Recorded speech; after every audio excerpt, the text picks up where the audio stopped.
only 10 cents. And better yet, side dishes were free of charge. Every day, the people who worked and lived at the river would eat at these push carts, sitting on little stools along the river banks. Perhaps that was how al fresco dining got its start in Singapore.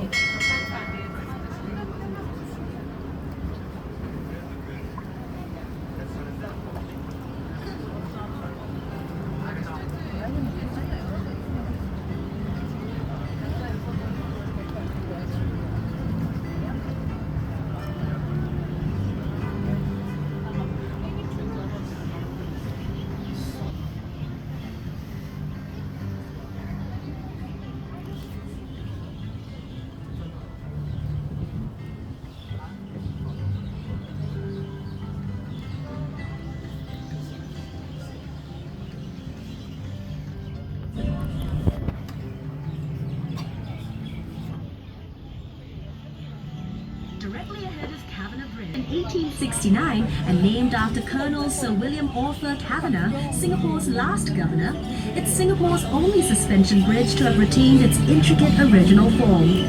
It was manufactured in Scotland, then shipped to Singapore later to be assembled. Unfortunately, the bridge was built too low, and boats had to wait for low tide before they could pass. So look out and don't forget to duck as we cruise under the bridge. Just kidding. Coming up on the other side of Kavanagh Bridge, you'll see a group of little boys jumping into the river. Don't worry about jumping in to save them. They're actually incredibly lifelike bronze sculptures showing a scene from the river's past, where children would stand and wave cheekily from their houses. Very often they would take off all their clothes and jump in for a cool afternoon swim. Standing tall and majestic is the exclusive Fullerton Hotel, which blends the elegance of old world charm with every modern convenience. Built in 1928, lots of paper pushing went on behind the hotel's splendid columns before its glamorous makeover.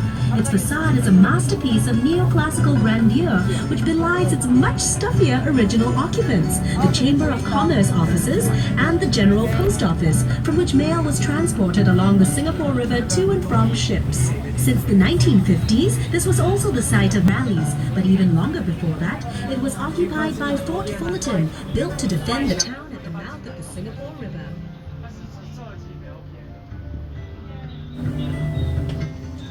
This promontory to your right used to be home to the Merlion, Singapore's half-lion, half-fish icon. The Merlion stood guard here at the river mouth for